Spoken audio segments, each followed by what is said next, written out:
Hey there, coffee lovers! Welcome back to the channel. Today, we're taking a closer look at the HiBrew hand grinder. Let's check out what's in the box. It comes with a sturdy protective case, which is always nice to have.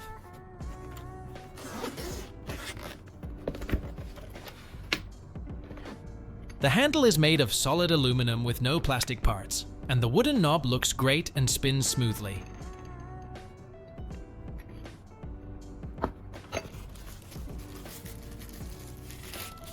The overall design is unique. The gripping area has a polished, striated surface and rubber band with a leather-like texture.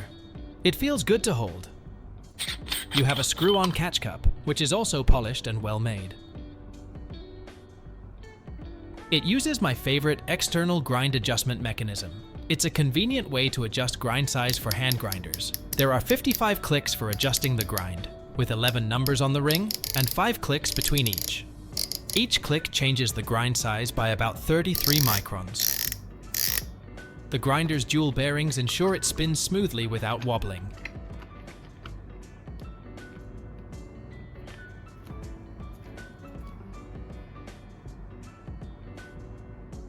In the box, you also find a cleaning brush and a manual. The grinder weighs 495 grams, and the size and weight feel just right for a portable hand grinder.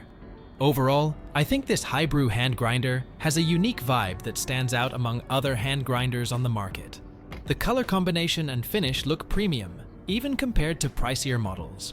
It's a bit larger than the Espresso Q2, and about the same size as the Time More C3. Now, let's take it apart and check out the internal parts.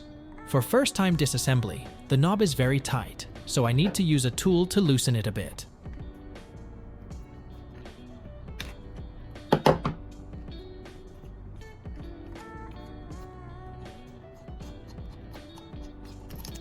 Once the knob is off, we have a plate that keeps the burr securely positioned.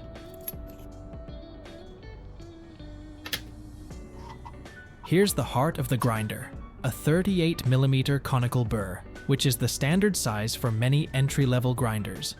The blades are sharp and have an aggressive design. Next, there's a spring, and below that, you can see the lower bearing. When we remove the shaft, we find another bearing.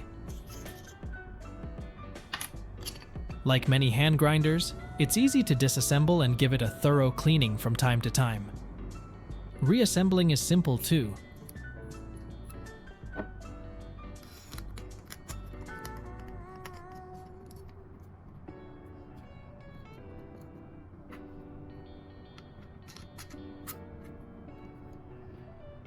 Here is something you need to pay attention to. Align the shaft with the plate, then calibrate it to the 0 point by setting the ring to 0 before tightening the burr set.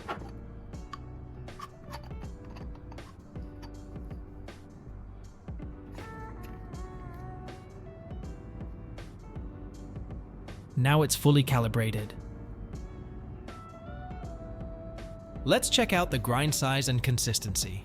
According to the manual, settings 1 to 3 are ideal for espresso, and settings 6 to 9 work well for pour-over. We'll set it to 6 for a medium grind.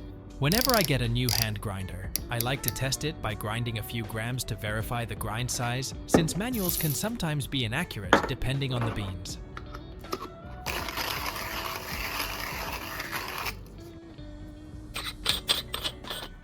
For medium grinds, the consistency looks solid, with not much fine dust or boulders.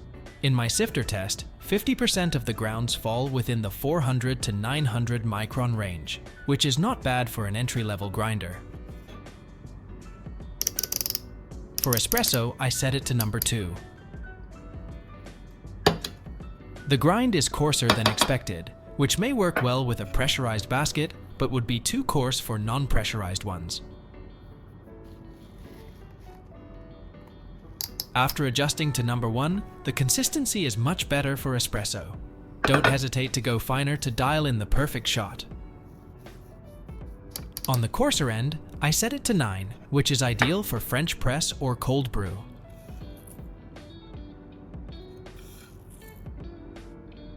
Overall, this grinder does a great job across brewing methods, particularly for medium grinds used in pour-over or drip coffee. Let's brew some coffee and check the grinding speed. First, weigh out 15 grams of beans. I always spray some water to help reduce static, even with a hand grinder.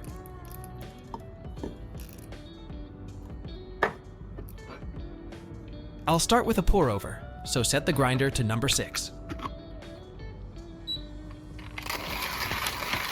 The grinding process is smooth and easy, taking just 40 seconds to grind 15 grams. That's impressive for a hand grinder with a 38mm burr set. Now let's brew some coffee using the origami dripper.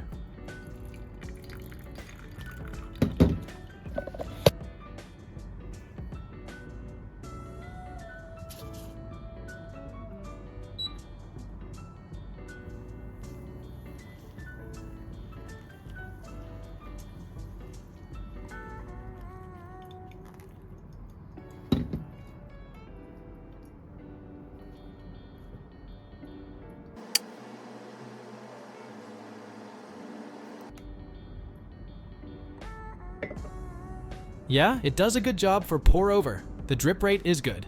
The coffee is pleasant to drink with a clean and bright taste. Let's check out the espresso. I'll pull a shot using HiBrew's H10B for testing. We'll start with the grind size set to number 1. One advantage of the external grind adjustment is that it's very easy to switch between brew methods.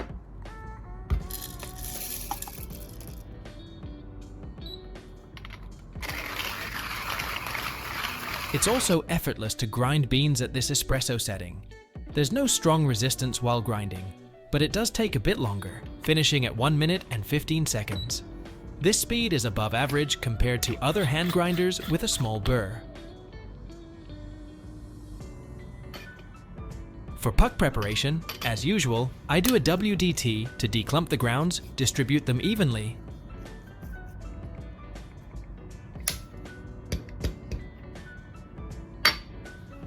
and tamp down while keeping the puck level.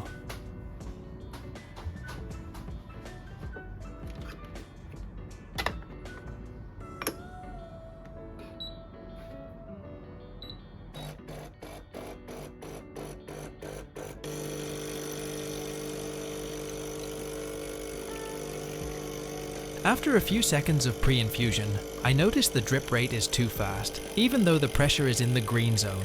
This means I need to go even finer for a proper shot. Now adjust it 1 click finer. As mentioned before, 1 click adjusts 33 microns, which is a fairly large step for fine-tuning grind size. Because it's set finer, grinding now takes about 15 seconds longer.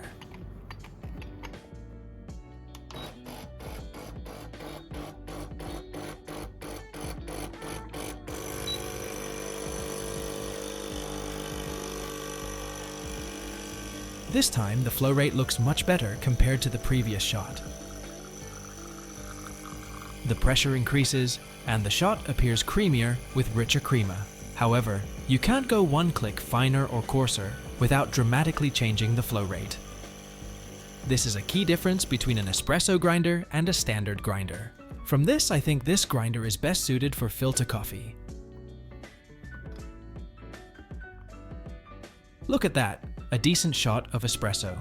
Even without a broad range for fine-tuning, this grinder does a great job for espresso. That's the review for this HiBrew hand grinder. It's a well-built, budget-friendly option for an entry-level grinder.